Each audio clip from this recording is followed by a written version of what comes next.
Som. Bem.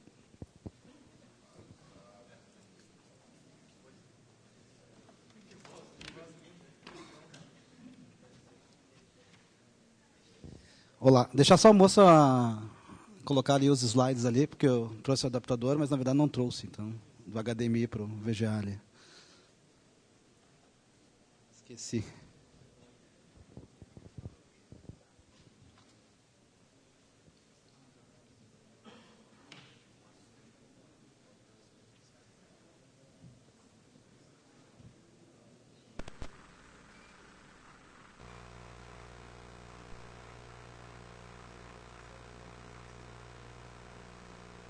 Pronto? Perfeito.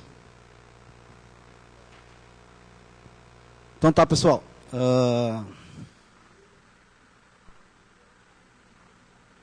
Tá. Beleza. Então tá, pessoal. Só deixa ela colocar ali que eu já vou me apresentar para vocês.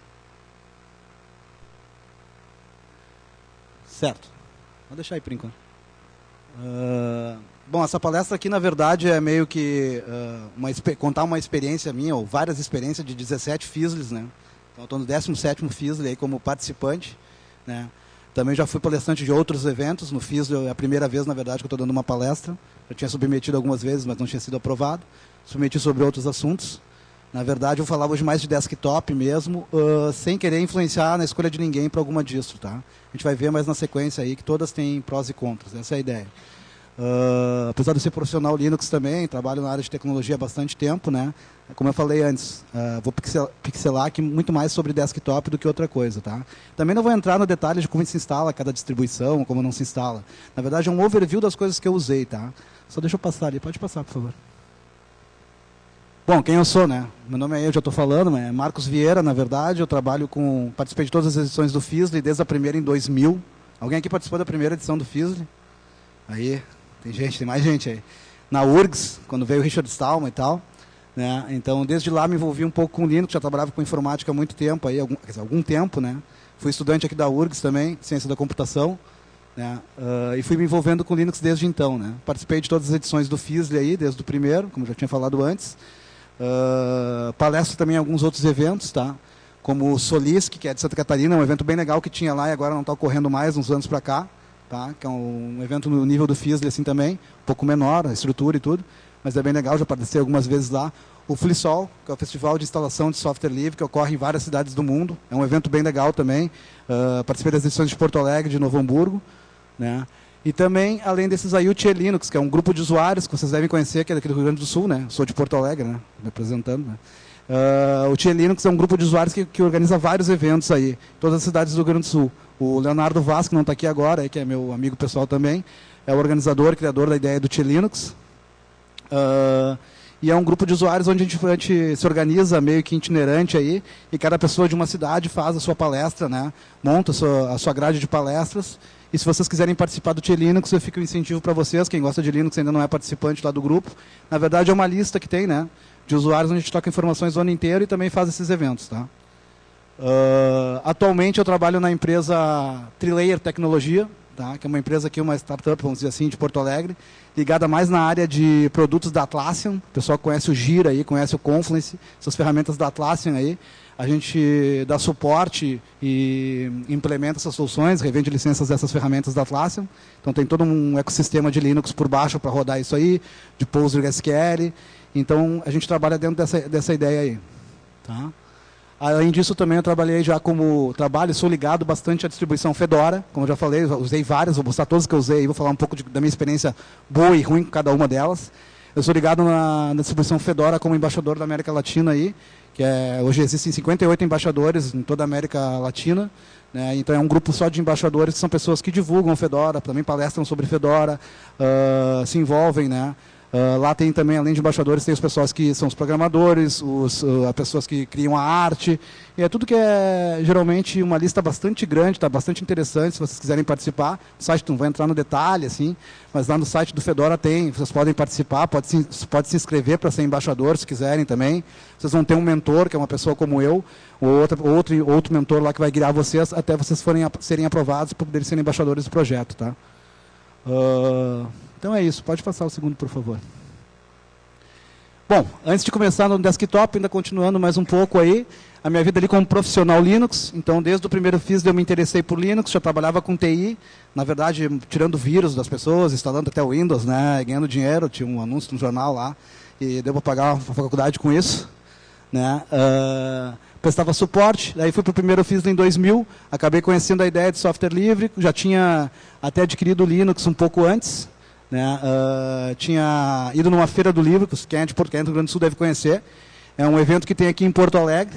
Aí no ano de 99 eu estava na feira do livro lá caminhando com a minha namorada na época, olhando os livros para comprar, aí me deparei com uma caixa do Conectiva 4.2 lá, que era uma caixa, que é uma distribuição nacional que tinha, e tinha uma caixa, tinha umas telas atrás, um desktop assim, que era o Gnome, acho que 1.0 na época.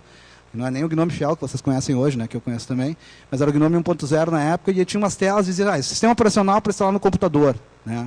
E eu, que legal isso aqui, ainda vinha uns livros de rede. Na verdade, eu comprei mais por causa dos livros de rede, que era a pilha do TCP/IP, do Lars Zenium, estruturas de rede, vinha 4 livros e aqueles 4 CDs. Eu vim para casa aquilo, comecei a tentar instalar, né, isso a gente está falando aí de 99, comecei a tentar instalar o Conectiva Linux, que era a versão 4.2 servidor. Olha, passei um dia e nada, né? 2 dias e nada, 3 dias e nada. No 4º dia formatei o Windows que tinha na minha máquina. Perdi tudo que eu tinha lá, inclusive os dados daquela máquina, que naquela época era desktop, a gente não tinha essa capacidade de ter máquinas virtuais rodando, VMs, o que for. Testava na tua própria máquina de casa mesmo. Acabei detonando meu Windows que tinha em casa e me vi obrigado a ficar com aqueles CDs lá, tentando fazer o Linux rodar. Na verdade, eu tinha 2 desktops na época, né? Então, eu detonei um, mas ainda tinha o outro para mim trabalhar, né? Estudar o que fosse. Aí, naquele que ficou com o Linux só, eu fui tentando instalar, tomava vários perrengues. Não tinha internet, né? Então não tinha onde pesquisar. Aí eu trocava ideia com alguns amigos, vinha na faculdade, tentava ler nos livros lá e não conseguia. E fui evoluindo. Até que passou lá umas 2 semanas, eu consegui botar pelo menos o Shell lá, no Linux lá. Instalei o negócio, funcionou. Tá, e agora o que eu faço? Rodou o gráfico, loguei na máquina. E agora o que eu faço? Cadê os programas? Como é que entra aqui? Como é que é o sistema de diretório? Cadê o C, 2 pontos? Onde é que está o drive? Como é que eu vou mexer? Então, era tudo diferente, né? Era barra, raiz, era OPT, tinha 2 OPT, o cara começava a entrar, tinha o SR bin, depois tinha o barra bin, cara, para confundir o cara, né? O SR bin, onde é que eu estou? Estou no CD bin. Não, estou no SR barra bin, mas que diabo é isso, né, cara? Daí eu deixei aquele negócio parado, peguei o livro lá da Conectiva, o manual, e comecei a ler, né? Fui obrigado, né? E aí foi uma história que foi evoluindo, tá? Mas depois eu vou entrar em detalhes mais um pouco sobre isso aí nas distribuições. Então, na verdade, uma introdução aí no Linux foi lá em 99 Conectiva. Deixei parado, como eu falei, deixei lá instalado, acabei não rodando, saí, e aí fiquei sabendo que ia ter o primeiro fórum de software livre, em 2000. Aí vi que vai estar os caras do Linux, tudo aí que vão vir, não sei quem, Richard Stallman e tal. Eu nem entendia muita ideia de movimento naquela coisa. Sabia que eu tinha um Linux lá, então, tá aí a minha chance, né? Vou lá ver esses caras aí que, se os caras vão estar lá, eu vou lá também para ver o que acontece na URGS, era lá na URGS, né? Aí fui. Cheguei lá, comecei a curtir, conheci algumas pessoas, curti a história, vi o Stallman mandando a primeira palestra dele, jogando dinheiro, tocando flauta, aquela coisa toda que você sabe. Né? Foi bem legal, bem divertido. Tá? E não aprendi muito com aquilo, né? Segui a minha vida, trabalhando e tal. Aí depois eu acabei entrando em 2002, acabei entrando numa instituição de ensino aqui de Porto Alegre, tá? Fui trabalhar como técnico de TI na UERGS. Pessoal, não sei se acho que existe a UERGS ainda, né, no Rio Grande do Sul, Universidade do Estado do Rio Grande do Sul. Aí. E era ali no centro. E aí todos os desktops que foram instalados lá eram software livre, tá, pessoal? O pessoal comprou, na época, o governo da época comprou e instalou a versão do Conectiva. Né? E aí todos os desktops de todo mundo que utilizava dentro da universidade era software livre, tanto os funcionários como professores, rodava o Gnome 1.4, lá que eu conheci até o Leonardo, que trabalhava na Conectiva na época, e junto com esses caras eu comecei a aprender muita coisa. Eu fazia um meio campo, assim, eu era um técnico de nível 1 lá, que atendia o pessoal, fazia um meio campo entre a empresa, lá, os funcionários, os colaboradores e a Conectiva. E aí eu acabei começando a entender, porque a gente via como é que era desenvolvido, como é que os caras mexiam no Gnome, como é que os caras criavam um pacote que não existia, e fui aprendendo. A partir dali eu fui evoluindo profissionalmente, fui para o nível 2, trabalhei numa empresa, comecei a dar treinamentos da Conectiva na época, fiz a certificação, a Conectiva essa tinha uma certificação, lá por 2004 mais ou menos, 2003. Fiz a certificação para ser instrutor, comecei a dar treinamento de Conectiva, aprendi muito dando treinamento, que treinamento sempre tem uma coisa nova para o cara aprender, muito da linha de comando, tinha vários perrengues naquela época também, na parte de servidor, algumas coisas não funcionavam direito, a parte de desktop era um pouco incompleta, e a gente ia indo. Depois fui me especializando mais em rede, infraestrutura, segurança, tudo que é ligado mais na infraestrutura de rede. Trabalhei em várias outras empresas aí, aqui de Porto Alegre mesmo, da região, né? E segui a minha vida. Pode passar, por favor. Mas a gente veio falar mais do desktop, eu já entrei um pouco nesse segundo slide aí, que é toda essa história de como eu comecei e larguei o Windows, né? Então, em 2003, assim, eu decidi que eu não ia ter mais o Windows em casa. Não é por mal, não sou xiita nem nada, tá? Resolvi que não ia ter mais, não queria mais ter o Windows. Aí desinstalei o segundo PC que eu tinha com o Windows lá e comecei a usar só Linux. Em 2003 também, nasceu a minha filha, que é uma melhor experiência que eu tenho, assim, de ser duas experiências. Uma de ser pai, e a minha filha nunca usou. Não vou dizer nunca é muito tempo, mas a minha filha não usou o Windows, ela não se criou usando o Windows. Ela só usou Linux. Tá? Tanto que ela chegou na faculdade, chegou na escola, quando começou as aulas de TI, lá no terceiro ano, acho que segundo ano, da escola dela, ela disse assim, pai, eu detesto as aulas de informática. Daí eu perguntei, mas por quê? Eles têm aquele negócio lá. Que negócio? Windows, cara. A guria só tinha usado GNOME na vida, entendeu? Chegou lá, viu o Windows e se apavorou. Tu vê como é que é, né? O cara que tem o Windows, né? Chega lá, vê Linux e se apavora. Aconteceu comigo, né? Com ela aconteceu o inverso. Não que eu tenha explorado, que eu tenha dito, não pode usar. Ela chegou lá e disse, eu clico nos negócios, demora para responder. Eu disse, é isso aí. Vai demorar mais ainda, né?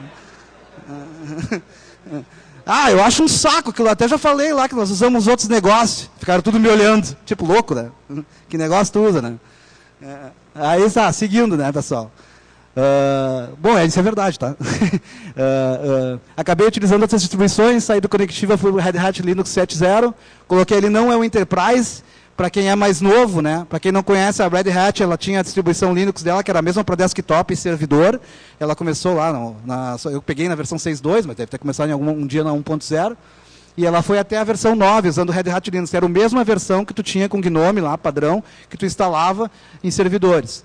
E a Red Hat lá em, acho que 2003 também, por aí, 2004, fez esse fork e criou o Fedora, né? Que foi quando foi criado o Fedora. Eles criaram o Red Hat Enterprise, que foi a versão 1.0 do Red Hat Enterprise, e criaram a distribuição de comunidade, que é o Fedora. Aí começou o Fedora 1, 2, até o 24, como a gente conhece hoje, né? Que é mais voltada para desktop, servidores, ou seja, a distribuição da comunidade mesmo, né?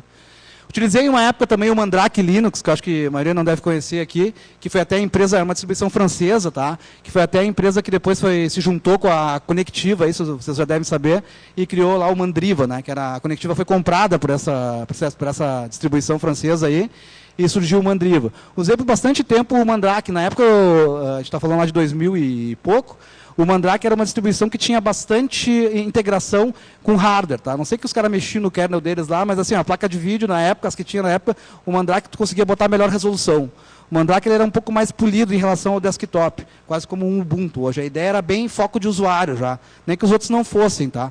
Mas ele estava um pouco anos-luz mais preparado para o usuário naquela época, o Ubuntu de hoje, vamos dizer assim, né? Não querendo, como eu falei, não vou puxar a brasa para nenhuma das sardinhas aí, né? Tanto faz, né?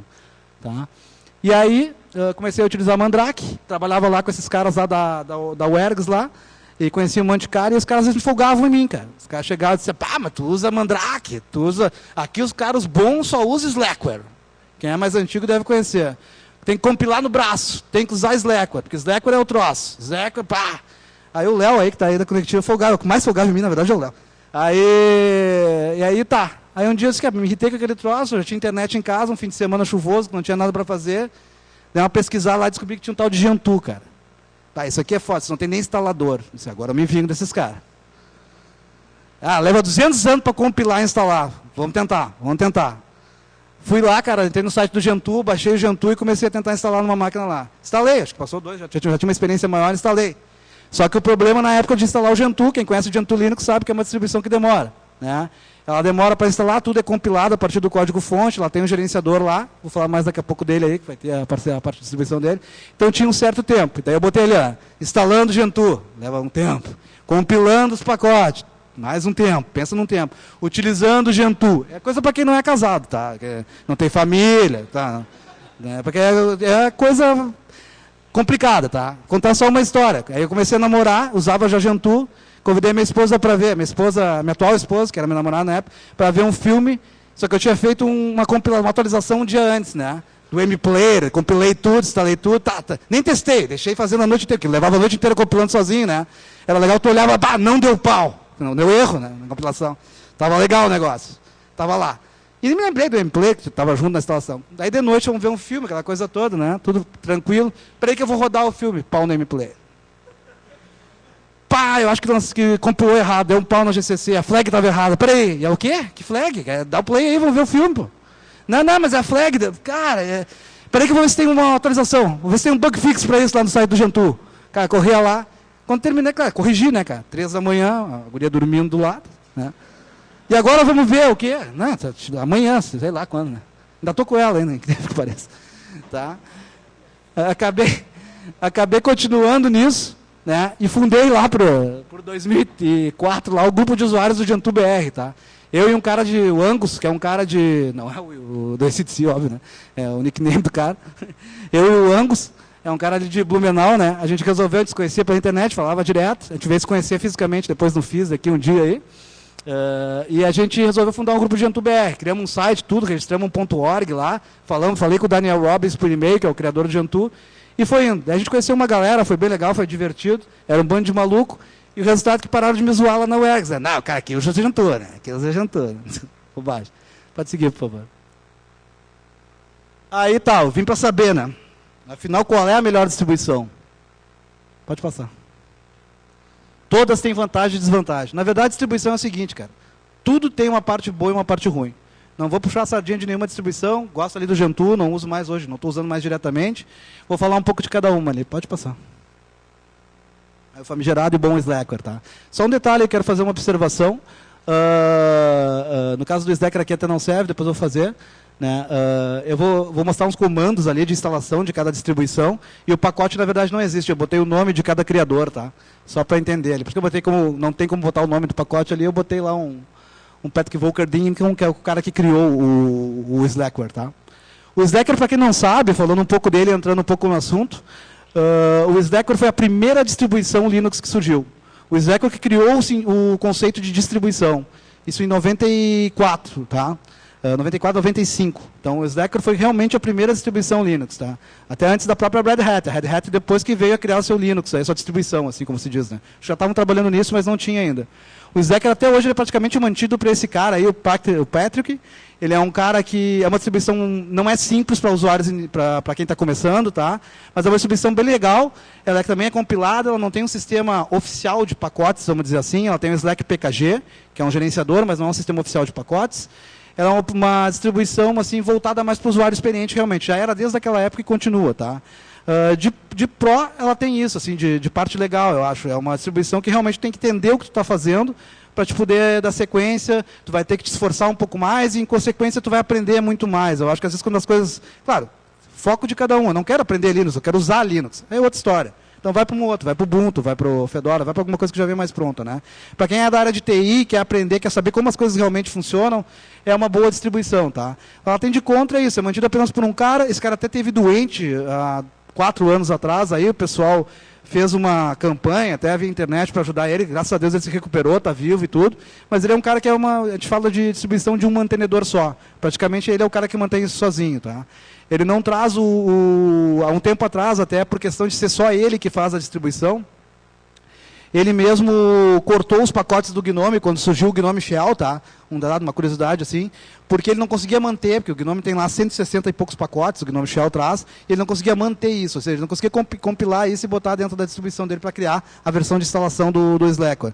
Aí ele optou por ter só hoje o KDE, tá? Então é uma distribuição que traz como padrão o KDE, porque ele não conseguia manter 2 ambientes gráficos, não é porque gostava ou não gostava. Pelo menos foi a explicação que ele deu. Mas fica a dica, sobre o Slackware, uma distribuição mais complexa, talvez a antiga, a primeira de todas, para quem é mais old school, ou saudosista, ou velho, como eu, como quero. Né? Então, a primeira distribuição, talvez de Linux, que surgiu o conceito de distribuição, uma distribuição difícil, uma distribuição que tem o seu valor. Tá? Interessante, hoje que a gente tem o conceito de VM aí, né? Dá para botar uma VMzinha lá no VirtualBox, no KVM, no Zen, no que vocês gostam de usar aí, no VMware também, e rodar lá o Slackware, nem que seja só para ver como é que é esse cara aí, quando tiver um tempo. Pode passar, por favor. Aí, claro, né, a distribuição, talvez uma das mais conhecidas por todo mundo aí, o Debian, né? O Debian é uma distribuição fantástica. Eu usei o Debian um tempo, até não muito tempo atrás, assim, acho que eu usei o Debian aí por direto, assim, sempre usei assim, né? Em servidores também direto. Mas basicamente, no desktop, o Debian eu usei por um tempo. Eu tinha umas máquinas virtuais, quando eu comecei a fazer uns testezinhos com Docker lá. E aí eu rodava até uns aplicativos de desktop em cima do Docker, dentro do Debian lá. Tinha uma mina, a Jessie lá, que trabalhava na Docker e agora trabalha no Google. Ela disponibilizava uns Dockerfile para te rodar o Spotify em Docker. Bobagem, né? Mas o cara ficava fazendo os testes aí. O Debian é uma distribuição bem legal. Talvez a distribuição que tinha o maior número de arquiteturas e plataformas, né? Distribuída por várias plataformas, né?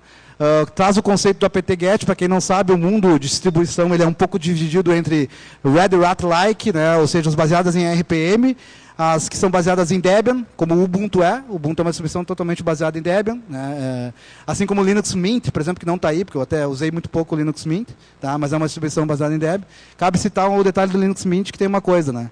Tem uma síndica do meu prédio, cara, ganhou um laptop. E eu me dou muito bem com ela, me conhece desde criança, né? E aí é o seguinte, ela chegava lá em casa todo dia com vírus, malware, aquelas porcarias instaladas lá que botava lá, os ADD-ON, AdSense, tá, que botava, entrava no Chrome com outra coisa. Aí um dia eu disse para ela, tu conhece o Linux? Ela, não. Então agora tu vai conhecer, vamos instalar. Instalei o Linux Mint para ela. Cara, ela foi lá em casa uma vez, isso faz uns 2 anos, ela não conhecia Linux, ela só usa browser. Ela foi lá em casa uma vez porque aquele negócio deu um pau que começava aquela tela, porque o Linux Mint tem uma tela que ele troca no login, lá fica fazendo tipo um slideshow no login. Aquele negócio deu um pau e travava para ela botar o usuário e senha. Eu desinstalei aquela porcaria lá, desculpa, e aí instalei esse negócio aí e nunca mais. Eu todo dia pergunto como é que está o computador, está bombando. Fantástico. Fantástico. Entendeu? Então é a questão do usuário, cara. Ela estava de boa vontade, eu também fui lá e instalei e não me deu mais problemas. Senão era todo dia dando suporte para aquele negócio, cara. Tá certo? Eu botei ali, como eu falei antes sobre os comandos, né? Botei ali um apt-get install Ian Murdoch, tá? Pelo amor de Deus, o Ian Murdoch não é um pacote, né, cara? O Ian Murdoch é o... Cara, o cara chega em casa, o cara é um bosta, cara. O cara chegou lá, o apt-get não instalou nada. Copiou o slide, né, cara? Não, cara, o Ian Murdoch é o cara que criou o Debian, né? Ele, inclusive, infelizmente, veio a falecer aí, acho que um ano atrás, eu acho, não chega a um ano, me ajudem, eu não sou muito bom no timeline, assim. Acho que menos de um ano atrás, né? 6 meses atrás, inclusive ele veio a falecer, não vem ao caso, mas fica aí a homenagem, tá? Eu usei esses comandos com os nomes ali só para dizer. Então, a distribuição mais conhecida é o Debian, uma das mais conhecidas, que gerou o Ubuntu, tem vários prós, é multi-arquitetura, é bem legal, basicamente, quase tudo é software livre dentro do Debian. Claro que tu pode botar codecs e tudo, não vou entrar no mérito da questão, blobs de kernel, o que for. Mas é uma distribuição bem legal. Por favor. Aí tá, né? Mesma coisa, Mark Shuttleworth, né? O cara criou o Ubuntu ali, né? Tá? Mesma coisa, comando apt-get, install, comando de instalar pacotes. Ubuntu. Cara, Ubuntu, na minha opinião, como todas as que eu estou falando, tá? Sempre é a minha opinião, cada um tem a sua, né? Essa é a ideia, não é provar muita coisa mesmo. Na minha opinião, o Ubuntu talvez a distribuição mais preparada hoje para o usuário final, tá? Tanto no sentido polish, como é que eu vou dizer, no sentido de estar bonito, de estar perfeito lá, ser muito bom graficamente, ser muito fácil de usar, tá? Tem os seus problemas, como eu já falei, tem a última versão aí, a Xenial, aí, a 1604, meu laptop do trabalho lá, o pessoal sabe aí, o Felipe está ali. Eu instalei, logo que saiu o primeiro update dela, instalei e a parte de rede não funcionava direito. O Network Manager, para quem não é tão usuário assim, é o que gerencia a rede no Linux. Todas as distribuições aí hoje basicamente usam o Network Manager. O Network Manager no Ubuntu, na última versão que saiu agora, 1604, ele dava um pau lá que eu tinha que restartar o daemon do Network Manager para voltar. Ou seja, eu estava na rede wired, na rede cabeada, eu desconectava da rede cabeada, ia para o wireless, ele não reconhecia mais o wireless, também não reconhecia mais a rede. Eu poderia desabilitar as redes, voltar no gráfico que ele não funcionava. Isso é um absurdo, cara, do meu ponto de vista. Porque imagina como é que vai dar o usuário leigo, aí ele tem que dar sudo-i, logar como root, dar systemctl, stop, network manager, systemctl com o comando lá para startar o demo, start network manager, subir de novo e aí voltava as redes tudo lá, aparecia conectado e saia funcionando. Cara, para o usuário final isso é ruim. Isso é um contra que apareceu na minha visão, tá? Não sei se todo hardware teve esse problema, se foi só a máquina que eu peguei, mas, na verdade, 3 laptops que eu testei, diferentes marcas, isso aí passou umas 2 semanas aí, dando esse problema aí. Depois eles atualizaram, agora não tem mais esse problema, tá? Já está praticamente resolvido, acho que isso aí. Mas foi logo que saiu, até o pessoal, não sei se alguém conhece Linux Action Show, é uns malucos, é um canal no YouTube, tá? Que é uns caras que fazem um programa sobre Linux ao vivo, tá? Lá na Califórnia, lá. Eles até reportaram esse problema aí, dizendo que era complexo, assim, que foi... Eles avaliam tudo sobre Linux, assim. Tá? Eles fazem é um canal no YouTube, né? Certo? Mas então fica do Ubuntu, assim, ó, a mais polida, a mais pronta para o usuário final, extrema, vasta gama de pacotes, né? Vasta gama de software para ser instalado, para ser baseado no Debian, o Debian é a mesma coisa. né? Facilidade de instalação. Alguns softwares, às vezes, estão prontos para Ubuntu e não tem nas outras distribuições. Por exemplo, a gente usa lá na empresa um software chamado HipChat, que é da Atlassian. Vocês devem conhecer, é um software de chat corporativo, tá? E esse software lá tem o pacote pronto para Ubuntu, para Windows e para Mac. E, infelizmente, porque a Atlassian não distribuiu ainda, ele ainda não tem, se pede para outras versões para o Fedora, o RPM não está pronto, a não ser que tu compile na mão lá, né? Mas não está pronto, né? E não dá para compilar porque é proprietário, então não fica a ideia, não tem o pacote pronto, né? Tá? Para Debian, o Ubuntu tu consegue instalar facilmente. Para o Arch Linux, que eu vou falar daqui a pouco, também tu consegue instalar, porque o Arch Linux também tem um repositório muito grande de pacotes feitos por pessoas que são da comunidade, assim, né? Então tem uma versão lá. Pode passar.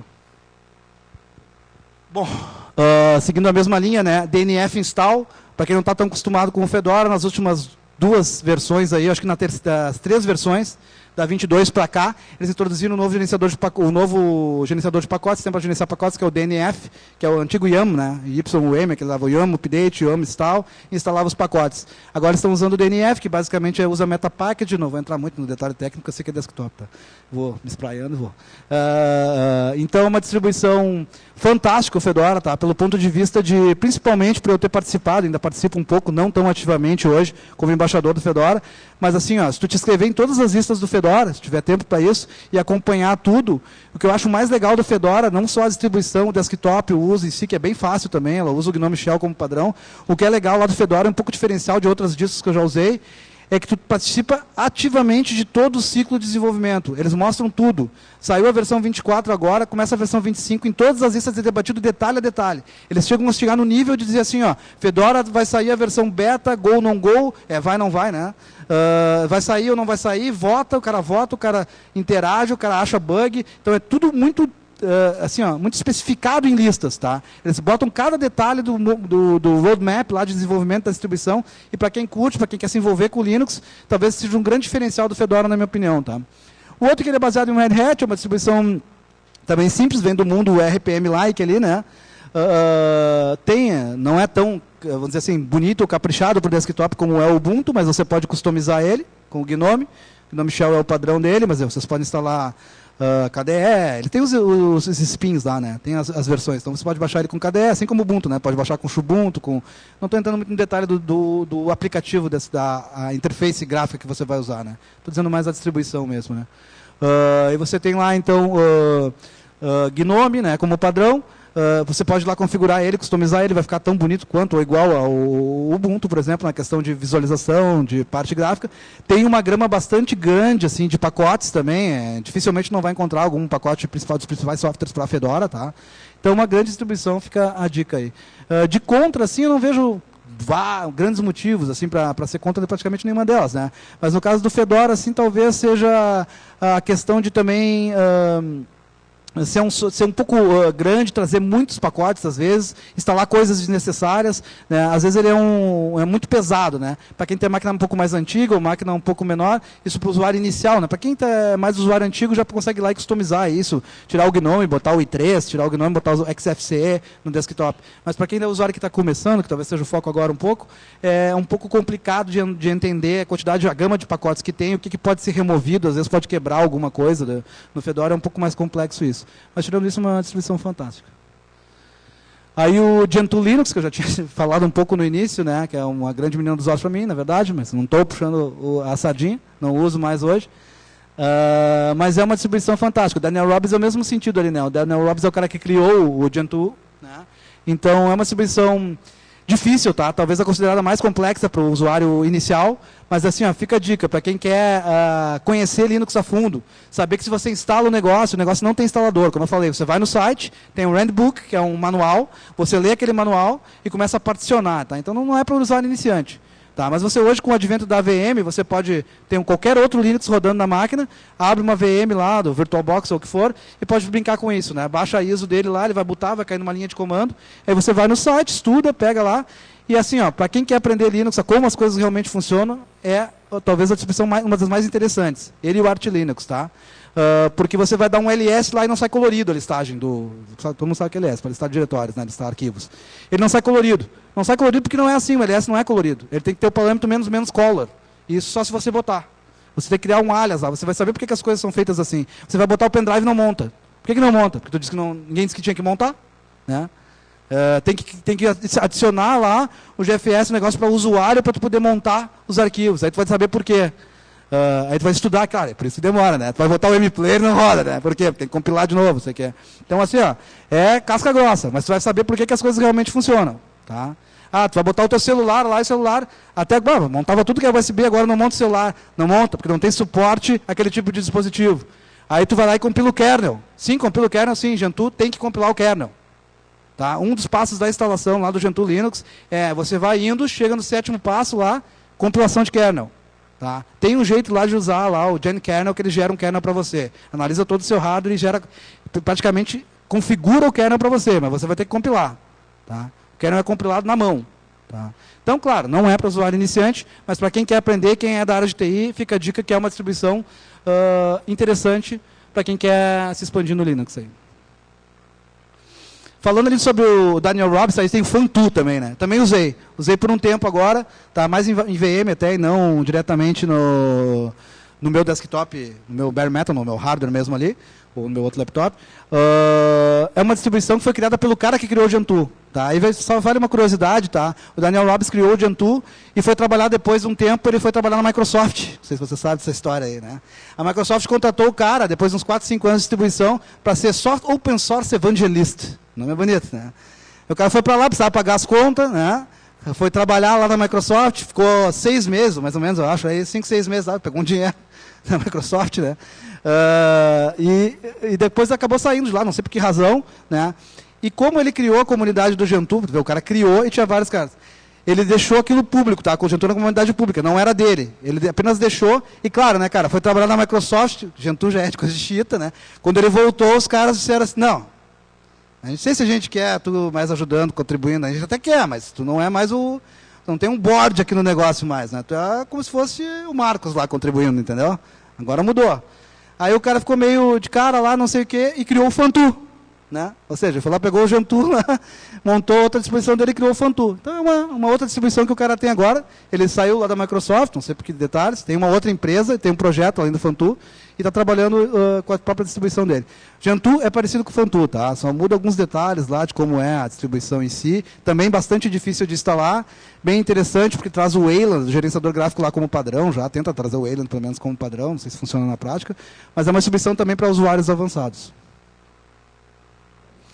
Seguindo a mesma linha, o cara quer testar, testei essa aí também. O cara quer usar Gentoo, mas coisas parecidas com o Gentoo, mesmo Emerge lá para sistemas de gerenciamento de pacotes, mas já quer sair rodando alguma coisa, não quer compilar tudo do zero, não quer pegar o software e ter que ir lá fazer todos os passos de instalação.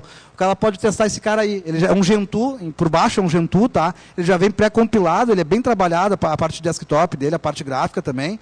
Ele é muito legal, chama Sabayon. O Sabayon, não sei como é que se pronuncia diretamente isso aí. Tá? O Fábio Herculani, ele que é um italiano lá, o cara é o criador dele. Tá? Ele é baseado no Gentoo, basicamente, né? Só que ele já instala o desktop pronto para ti. Ele é simples de instalar, tem um instalador, tem tudo, ele é quase como se fosse o Fedora lá, ou o Ubuntu. Dá para o usuário novo começar a testar lá, ter um teste do Gentoo, do Funtoo, utilizando esse cara aí, porque por baixo é muito parecido. Não deixa de ser um tipo Gentoo rodando lá por baixo. OpenSUSE. OpenSUSE, na verdade, é a distribuição da SUSE, né, que está até aí no evento aí, a versão aberta dela. Usei por algum tempo o OpenSUSE. O que o OpenSUSE tem de bom? Assim? O OpenSUSE tinha um suporte fantástico a placas híbridas da NVIDIA, acho que tem até hoje. Tu conseguia rodar essas placas, esses laptops que tem aquelas placas que tem uma placa da Intel, né, e uma da NVIDIA na mesma máquina. Né? Aí você instalava lá, as coisas ficavam rodando só na Intel, e na parte da NVIDIA lá você não conseguia usar os recursos. Né? Tinha que usar um software chamado Bumblebee para isso, né? Um daemon de terceiro aí, que você rodava lá para poder acessar os recursos da NVIDIA. E rodar uma aplicação dessa forma. O OpenSUSE trouxe isso já um pouco mais pronto.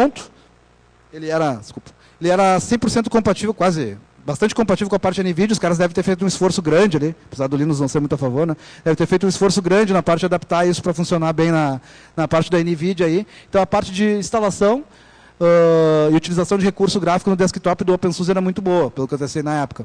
Além disso... Cara, não enxerga, né? Tá, ok. Vamos acelerar um pouquinho aí.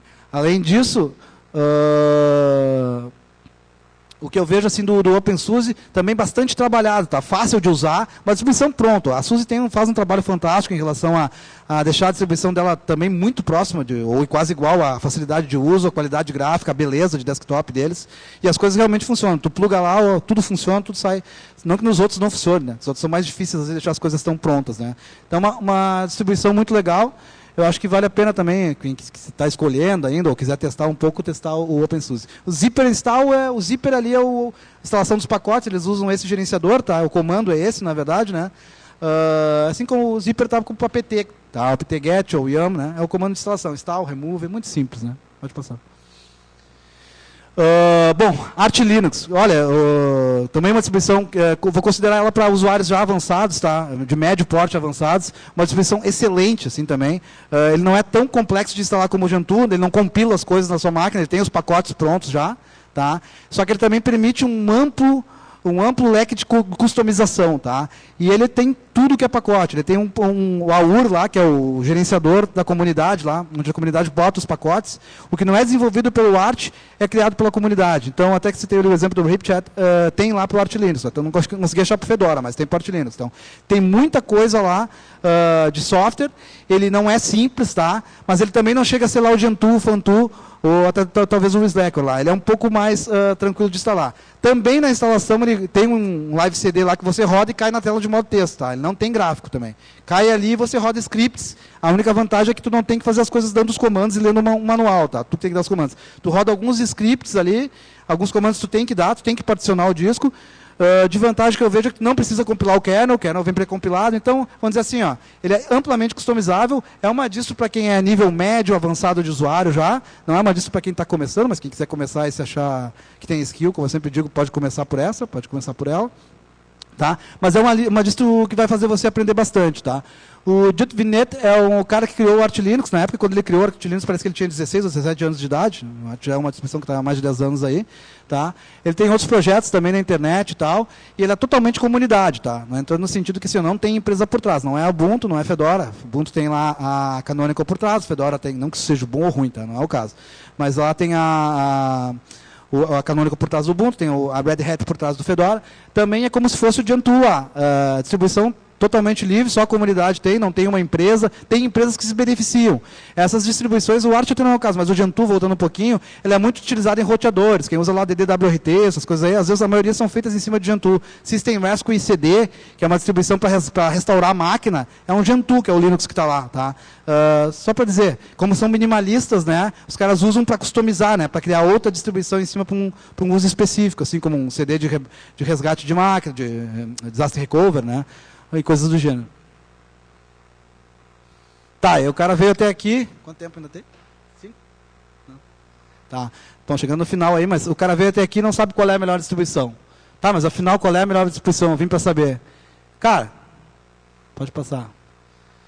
Para mim, assim, ó, resumindo isso aí, de tudo isso que eu já usei nesse tempão aí que eu estou envolvido com o Linux, tanto profissionalmente, não falei de distribuição para servidor aqui, não foi o foco, tá? Que tem algumas diferenças em distribuição para desktop, apesar de que tu pode usar elas para as duas coisas, a maioria, né? Aquela que cada um tem a sua.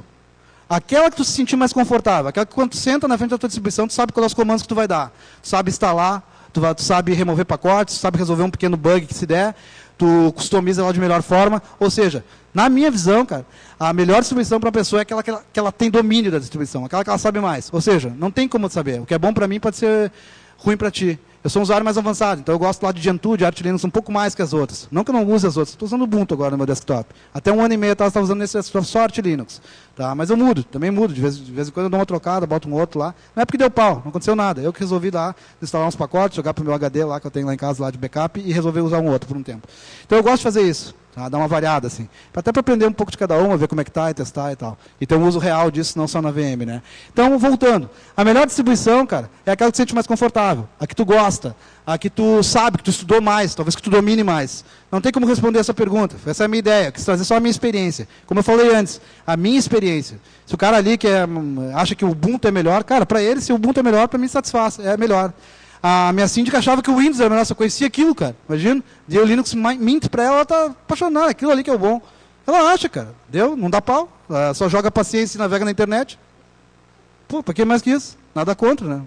Mas é o que ela faz qualquer um. Tá? Mas distribuição não tem, distribuição é que nem isso. Pode passar. Qual é a melhor? Qual é a melhor distribuição? Para mim é que nem isso aí, cara. Vou ter algumas bandas que eu gosto, outras que são referência para mim aí e tal. Mas distribuição é isso. Cara, eu gosto do Queen. O cara não gosta, o cara gosta do Led Zeppelin, o cara gosta do Ramones, eu gosto dos dois. E por aí vai, do Guns N' Roses, do Pink Floyd, do Black Sabbath. Qual é a melhor dessas aí? Alguém me diz? Não sei, tem alguns que vão gostar de duas, tem outros que vão gostar de uma, tem outros que não vão gostar de nenhuma. O cara pode gostar de pagode, nada contra, pode gostar de funk, pode gostar do que for. Tá? Tanto faz. Todas são boas. É isso aí, ó. Tá bom? Pode passar. E no final, cara, tudo é Linux, ou tudo é rock. Tanto faz, cara. No final, é quase tudo a mesma coisa. Escolha aquela que tu quiser, a que tu te sente mais confortável, a que tu estudou, a que é boa para ti, e seja feliz. Essa é a ideia. Pode passar. Queria agradecer a vocês aí pelo espaço, pelo tempo, a Associação de Software Livre pelo tempo por ter me ajudado aí a expor a minha ideia aí, mais pessoal até hoje do que nunca, esse tempo de software livre aí de praticamente aí 15 anos de software livre, talvez, pouco mais até, né? E vou dedicar em memória do meu avô, que esse ano faleceu, que sempre foi um grande mentor, cara, o cara que me criou até, na verdade, aí deixei essa dedicação para ele aí, porque esse ano ele não está mais no nosso ciclo aqui, está numa outra aí. Tá bom? Muito obrigado, pessoal.